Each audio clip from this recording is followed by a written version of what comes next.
Here we go again. Hello, everybody, and welcome to today's vOLTHA TST. Thanks for joining. As usual, the call is public and recorded and will be shared live on YouTube. So please be mindful of the comments you make and information you share.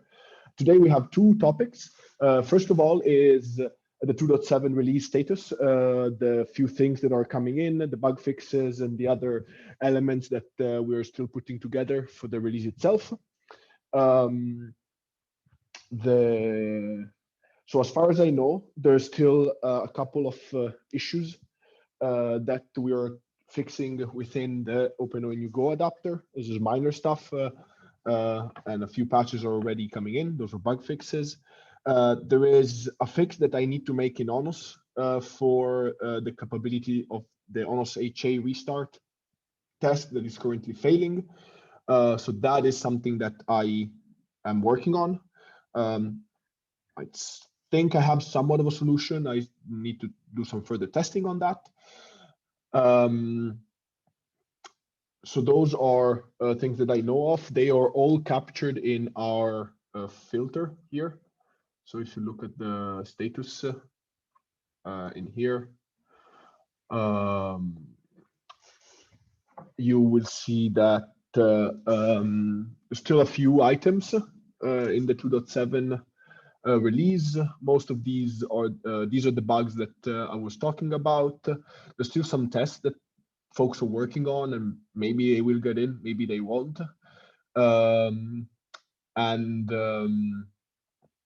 But I am confident that by next Wednesday, which is effectively the release, next Tuesday, sorry, which is effectively the release date, we can get all of this concluded. We started tagging the components yesterday, and we are going to migrate the tests either today or tomorrow to include the 2.7 and master. There's been a few failures in Jenkins. We need to investigate those for our unit tests, but I think we are in pretty good shape. If you look at the Jenkins tests in our Jenkins, you will see that it's mostly green, especially on hardware, except a few tests. One of them being the ONOS HA test. There's a new enable-disable test that on older versions might fail. But we are in, I think, pretty good shape. It's all the issues are captured and they will be taken care of. There are still some issues in the periodic multiple OLT tests with BBSIM that need to be addressed. But again, some of the OpenONU Go bugs that I talked about are going to fix these. The good news is that our software upgrade test, which tests both the vOLTHA components and the ONOS apps, is green, meaning that we fixed a few issues that were there. I'm actually using it to test the fix for the ONOS HA as well. This run is actually a very promising result. And I will merge that. One thing that I wanted to talk about is what David added to this list, which is the support for TLS connection to the vOLTHA API. This is not precisely a bug fix. So in theory, we would not put it in, but I'd like everybody's opinion on this one before we make a decision. So David, do you want to give us like a 2-minute overview of the feature? Sure. Basically, we already had flags in vOLTHA to set TLS that were just not used. They were put there originally for future work, and so they weren't being used. So when this past week, whenever I did it, started looking into the Ingress controller issue again, particularly in a kind cluster, but I assume this works or is true on the non-kind cluster as well, at least for Nginx. Ingress controller it is. The Ingress controller only exposes the service outside the cluster as TLS. It's not protected with credentials. It's just a TLS connection. And as such, when I was doing that, I said, oh, I guess I have to go and fully implement the TLS flag that we already had.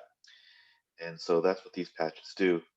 In order to support TLS for all connections, both etcd as well as for the vOLTHA connection itself. I had to actually do a patch to the libgo so that I could set TLS when I create that connection to etcd. And then the changes flow out to there through vOLTHA. And then finally, the last change is just a documentation change talking about how to use this in conjunction with an ingress controller. And that's all it does. Do we need to include the vOLTHA libgo changes into the core and the adapters, or they are needed only in kind vOLTHA? It's only needed for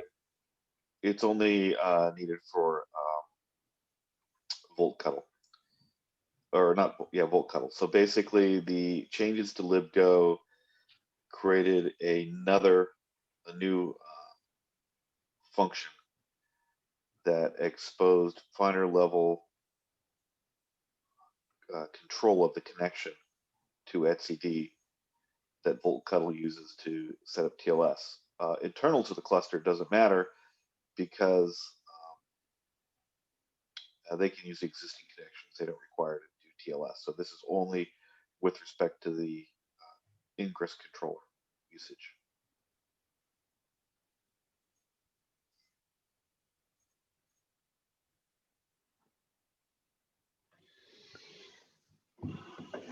Okay.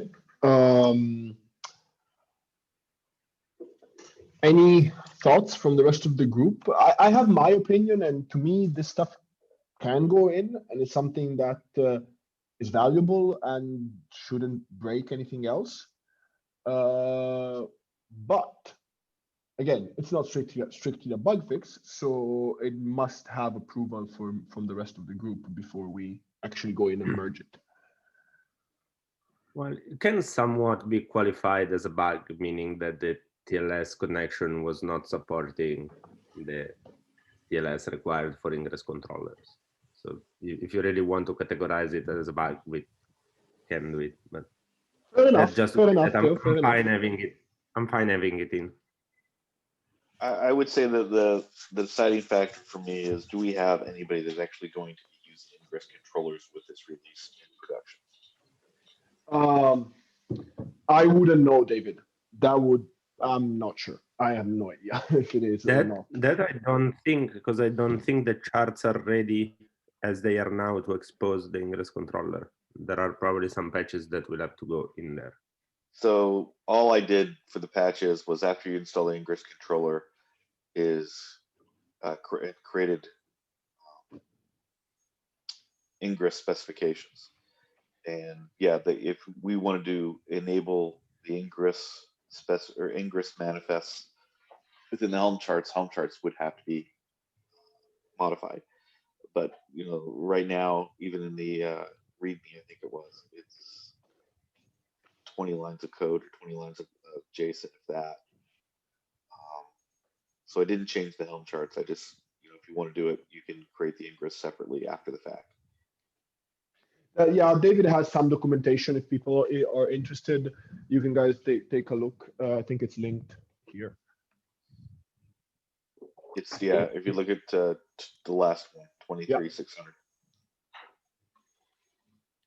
I don't know if there is anyone that will directly use it in production, but I think that it being a small change that shouldn't have big side effects, it would be good to have that extra feature, and it will be a good base point to build ingress controller support into .8. Yep.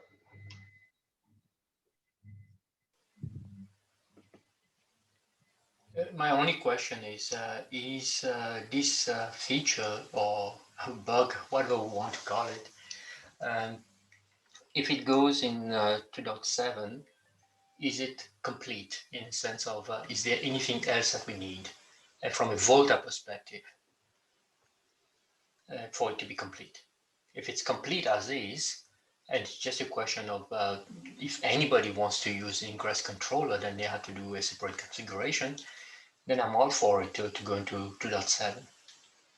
But if there is some other component that needs to be changed, like Helm charts to enable this, then it's not complete for 2.7.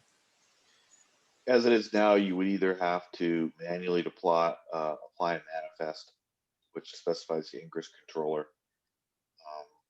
It is not built into the Helm charts. So if we wanted to make this part of the Helm charts, that is an additional patch. And again, I have no preference 2.7, 2.8, to be honest. I'm happy to wait till we release and go to the next version if we want to wait till it's fully implemented through the Helm charts. Now, I think if we don't have plan to put it in Helm charts, then it just can go in. If we, I suspect we will want an ingress option in the Helm charts eventually. agreed. Yeah, I agree on that. I think eventually we should put it in the Helm chart.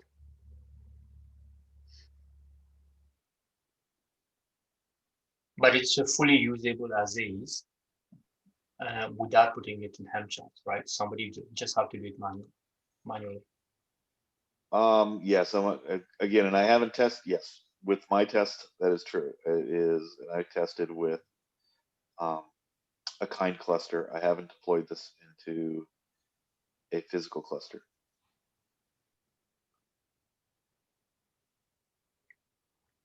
Which, you could argue that's something we might want to do before we merge it.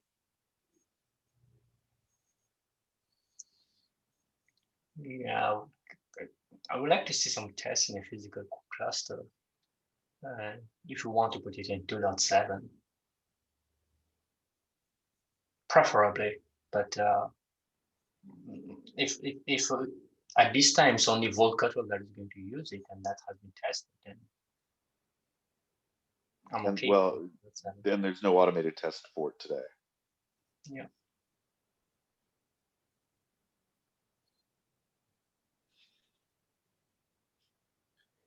I got to be honest. Going through this discussion, I'm perfectly happy to wait for 2.8 and say let's release 2.7 without it.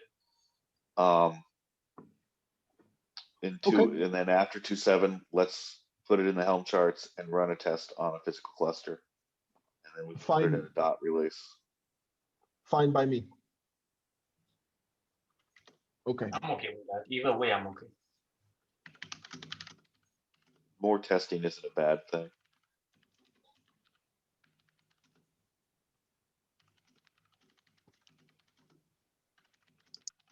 Okay. Thanks, David. Yep. Okay. Now I want to open the floor up to anybody else that has anything that I have not mentioned or was not this component from David for the 2.7 release. Does anybody have anything that they want to bring up to the team for it to be discussed?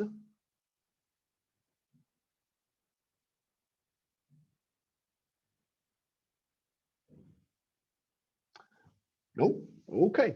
Then the second topic is actually a demo of a functionality that is present in 2.7 and fully integrated into 2.7, which is the PPPoE intermediate agent. The contribution was done by Furukawa Electric, in particular the South American branch, and it was including a non-OS application and changes in the core, in the adapters to support the PPPoE flows.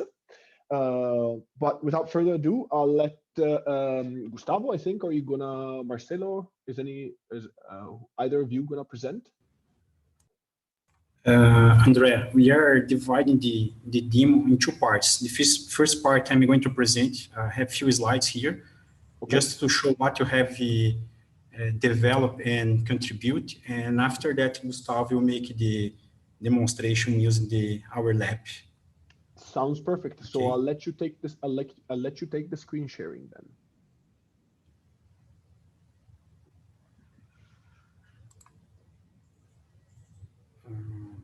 Okay, just a minute.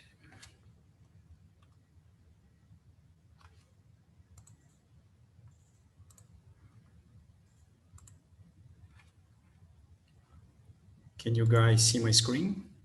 Yes, we can. Right.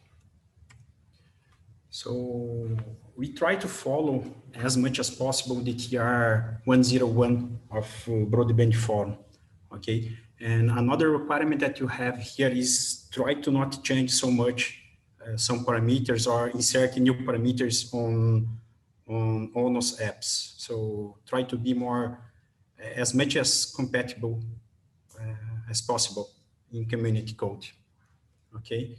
So the idea here is to try to trap the PPPoE discovery stage packets, messages like PADI, PATR on the upstream, and the PADT message packets from the downstream. We have the data type 0x8863 used by these discovery stage packets, okay? As required by TR, we could not change the source or destination MAC address of those discovery packets.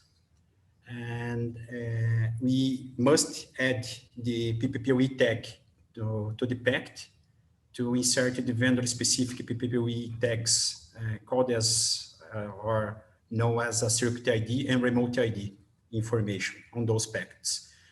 Those packets should be sent to vOLTHA and also OLT to be received by BNG, right? As required also, if the PAD or PADR packet exceeds the Ethernet MQ size, we should drop, including the vendor-specific ID, we should drop those packets.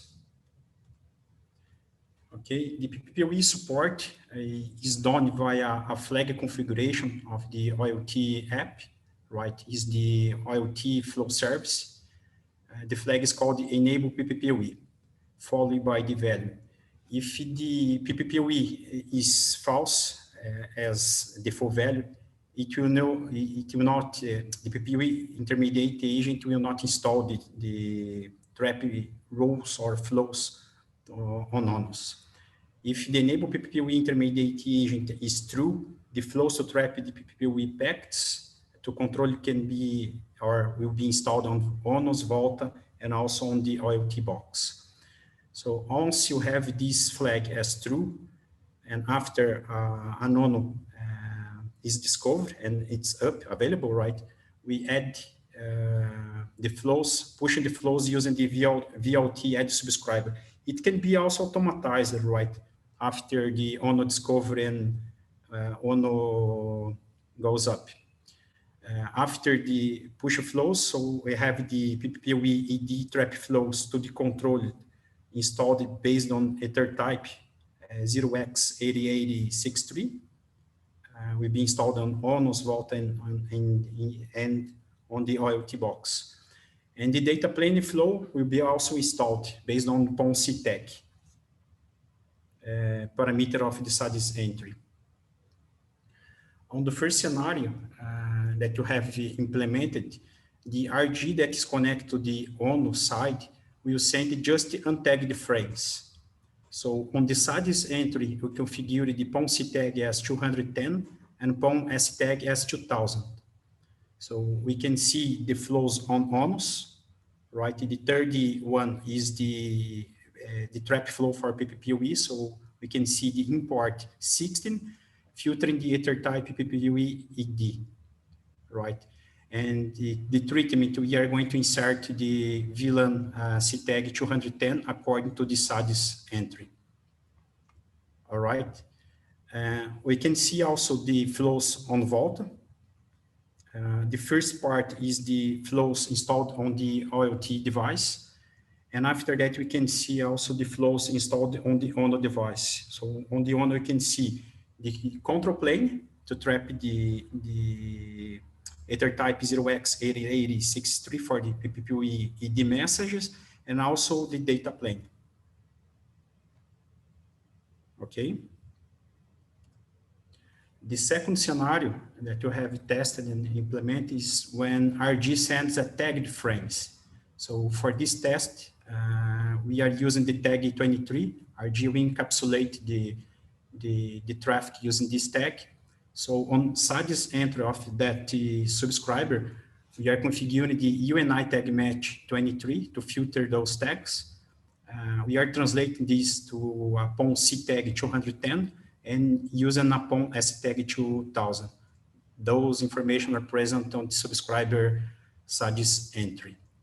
So we can see both treatment on ONUS and also on vOLTHA, right? The first on vOLTHA is related to the OLT device, and the second one are the flows installed on the ONUS side.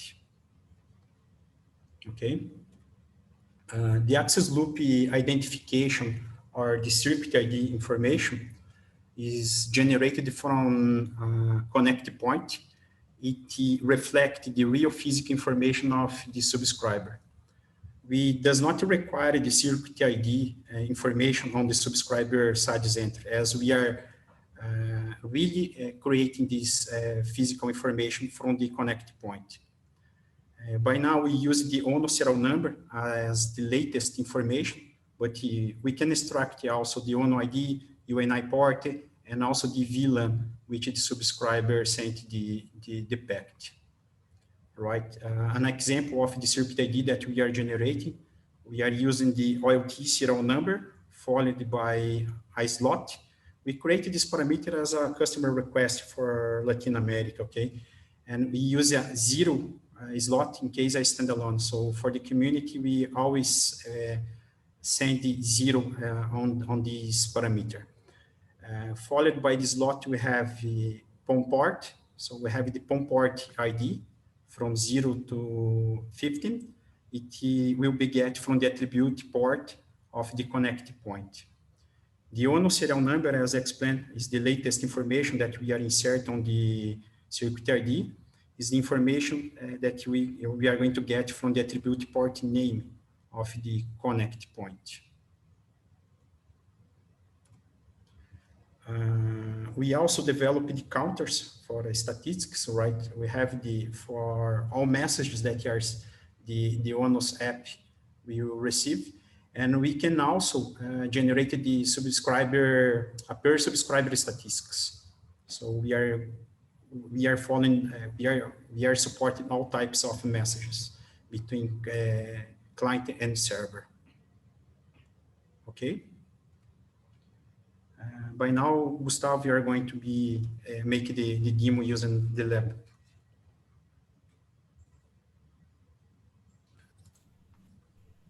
Okay, let me share my screen.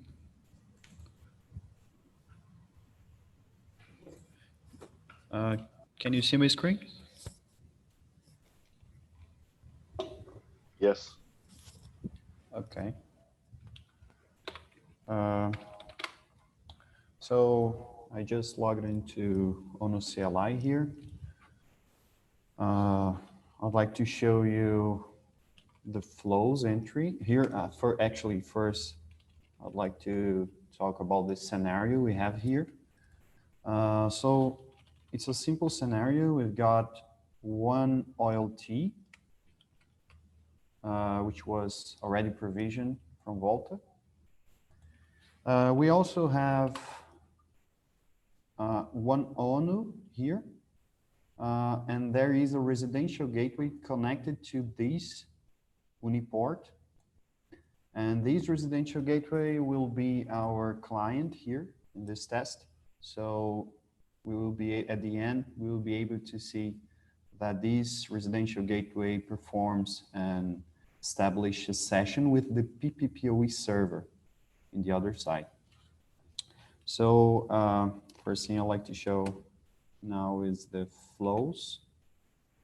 So I just provisioned it, so we got only 2 control plane flows installed in the NNI port, and this one is related to the PPPoED.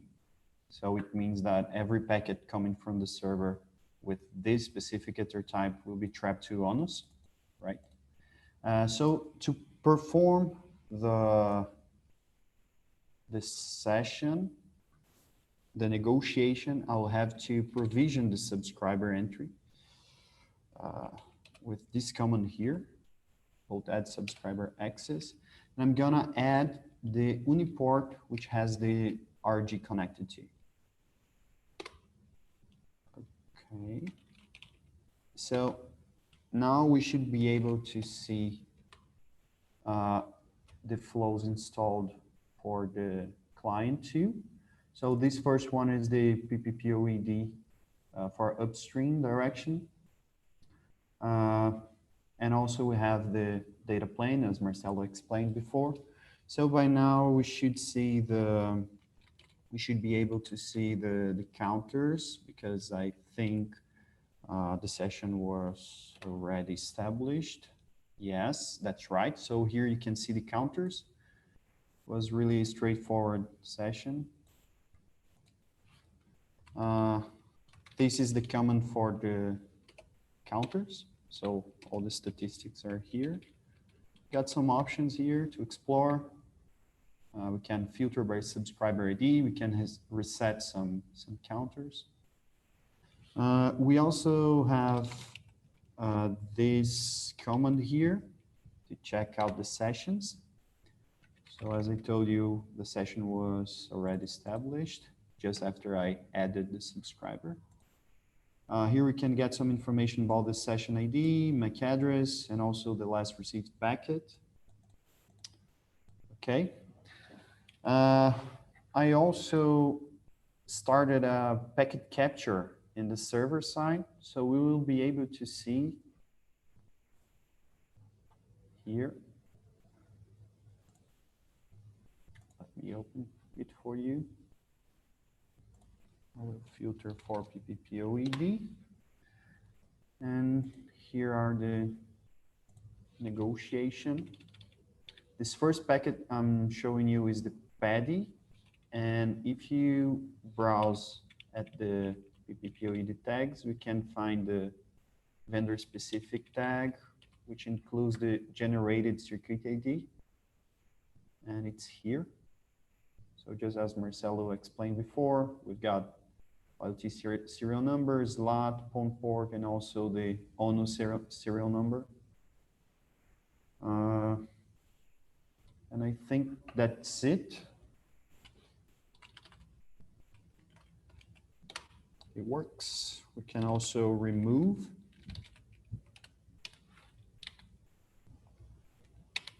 We can also remove the subscriber. So now the flows will be deleted. And it got back to the first state. I think that's it. Marcelo, do you think there's something else to show here? No, just to mention that the server that you have used is commercial one, find that in the market, is connected to the switch aggregation, and in this switch aggregation is connected to the NNI port T1 of the Edge core box.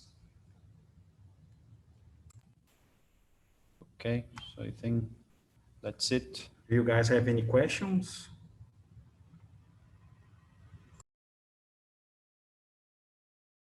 Yeah, thank you for the demo. This is Serkan from Netsia. Do you have any plan to testing this feature in scale, like using BBSIM or something else?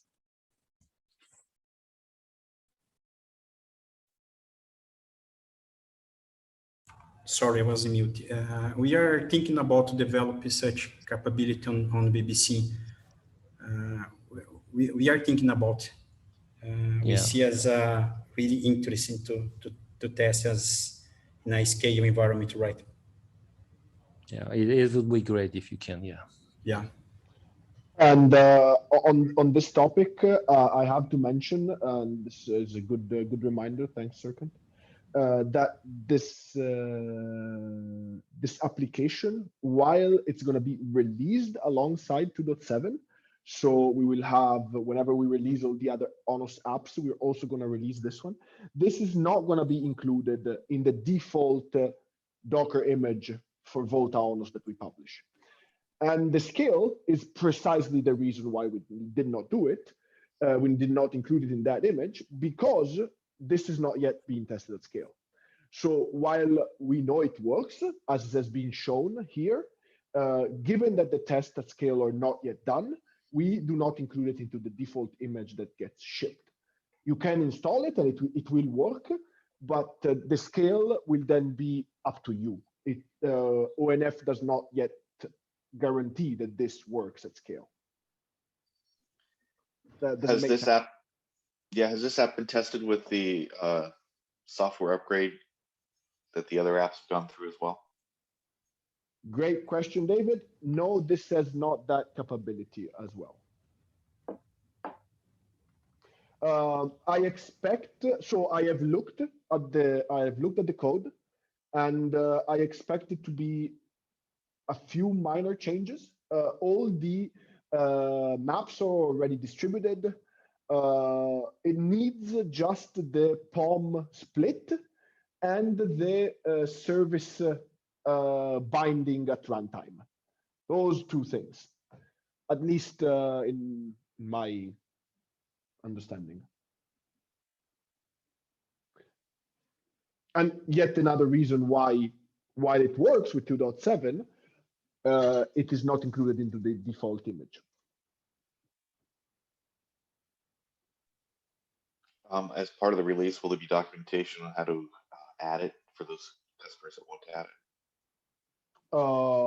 It's just yet another ONOS app, but yes, it's just going to be a app activate, a CRL of the image. Yeah, we can definitely create that. That's a good point, David. And there's no other configuration required on the vOLTHA side, or special patches or anything to get that to work with vOLTHA? No, the PPPoE support is included in the core, in the adapters, and in the agent. Thanks.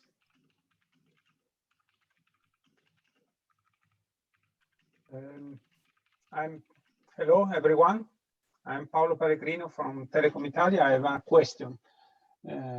First of all, my congratulations. It seems a good work.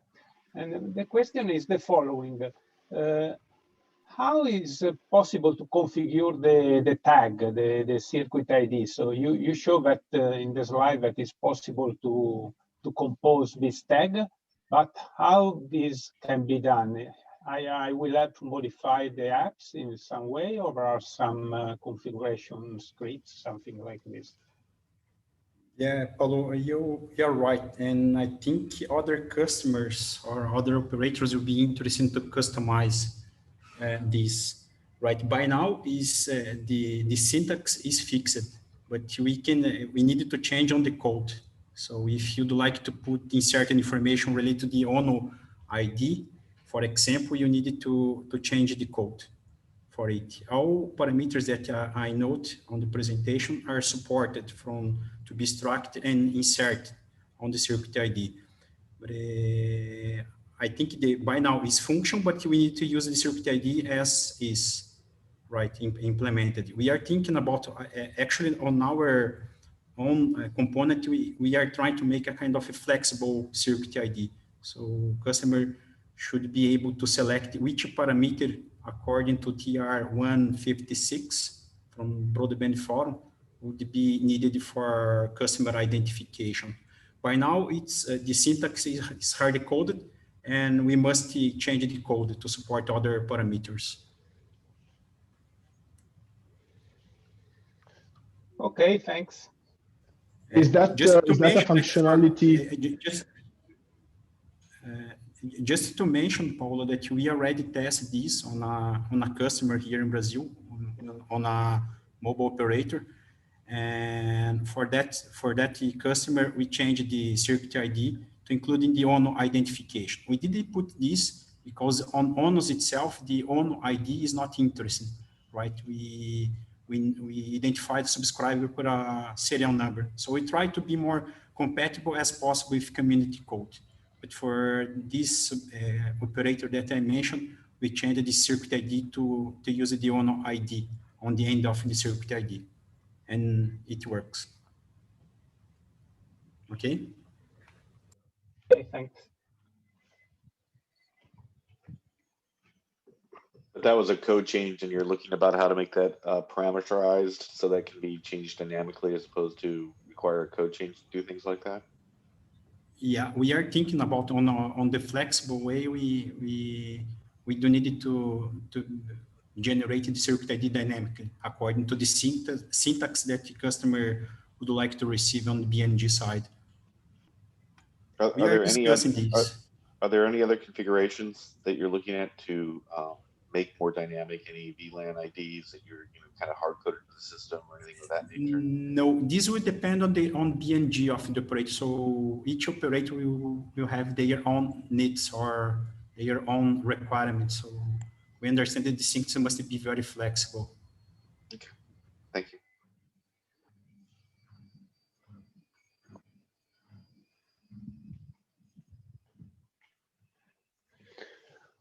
Okay. Are there any other questions or comments from the guys at Furukawa?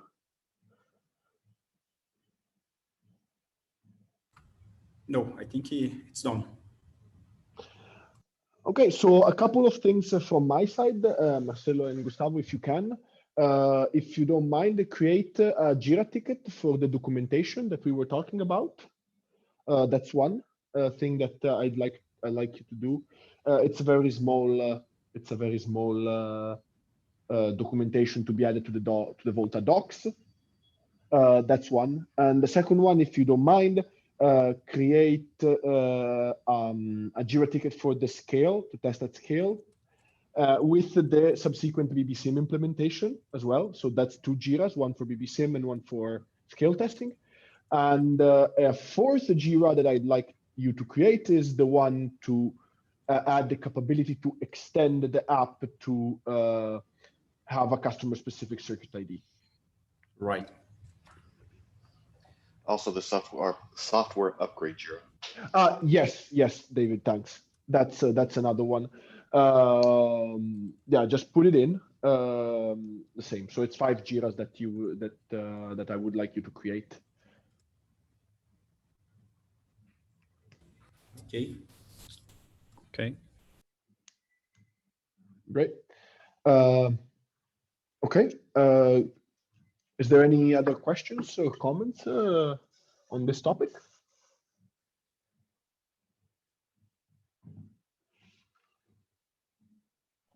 Maybe again, I'm Paolo Peregrino. Just a clarification, if I understood correctly. So this feature will be available in the next release of vOLTHA. Yes. So this means that, okay, I understood that the app is not in the default distribution, but all the stuff that is needed to support this app is included and tested and verified with the next release of vOLTHA. Is right? Just to be sure. Yes. So yes, that's correct, Paolo. What it means is that there will be a tag of this application known to work with vOLTHA 2.7. I'm not sure exactly which number we're going to pick, but let's say 1.1. Okay. So the PPPoE agent app in ONOS version 1.1 will be known to work with vOLTHA 2.7. vOLTHA 2.7, the other components, meaning the adapter, the core, the agent, the OpenVOLT agent on the device, and those elements already do have the support for the PPPoE flows so that they can be used by the application. And the support will be released within 2.7. So the only thing that is missing, if you could say so, is that you have to install this application manually on a running ONOS instance. And that is because of the reasons we mentioned before. The app still does not support software upgrade, and one of the goals of the 2.7 release was a full software upgrade of the Turk Telekom and Deutsche Telekom used apps. So this app does not have that. So that's one reason. The second reason is that we want to have that image that we release be 100% compliant with the scale numbers that our operators require. And that scale, as the scale cluster, has not been used to test this application. Just purely for a reason of time. I'm fully confident that the implementation of Furukawa is very good. It's just that we didn't have the time, and it was not a priority of us for now to test it. So so that's why you have to install it manually. But if you install it manually, it will work as was shown by Gustavo right now. Am I making sense? Okay, Paolo? thanks. Did Very clear. Did I answer your question? Perfect. Yes, yes. It's really clear. Thanks. No problem.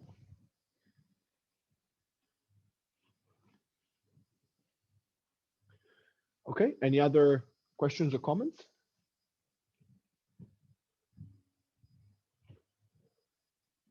No? Okay, let me take back the screen sharing.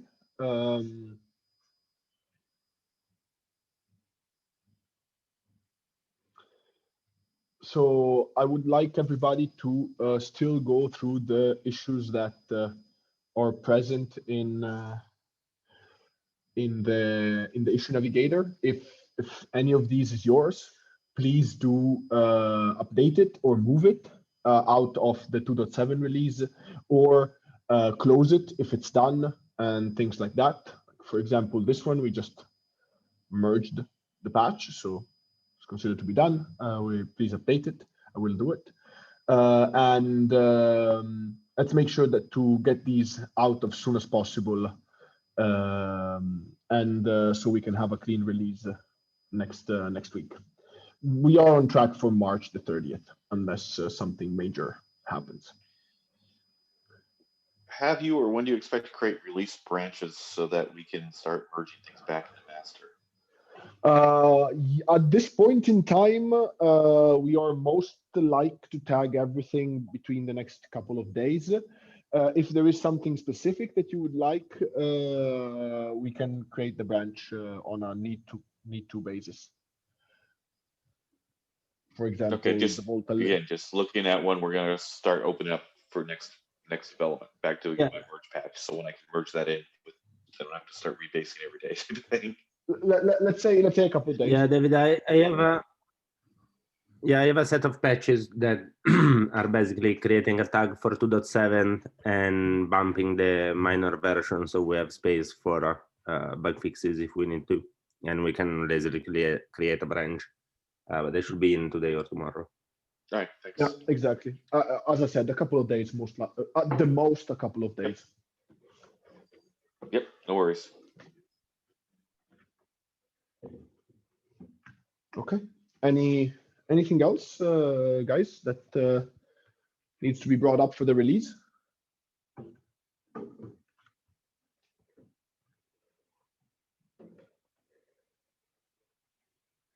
No? Okay, then if not, we're going to get 15 minutes back to just hammer out those final bugs out of the release, and we can talk to each other next week. Next week, just heads up, there's a demo from Ken where he has some initial proof of concept code to remove the Kafka bus from the inter-adapter communication. So that's just something on the next week's topic. And one thing that I would like everybody to take a look at is a document that Serkan put together for some ONU auto-registration use case. I have to say, I have to read it myself thoroughly. I have glanced over it. It seemed to be well done and seemed to be descriptive of the use case, but has taken a little less priority given the release. But please do take a look at it. And if you have some comments, please start putting them on the document. That's going to be for another TST, either next week if we have the time, or the week after. And Serkan's going to give a presentation, and if the TST agree, they will most likely put in some code around that. So please do take a look at that.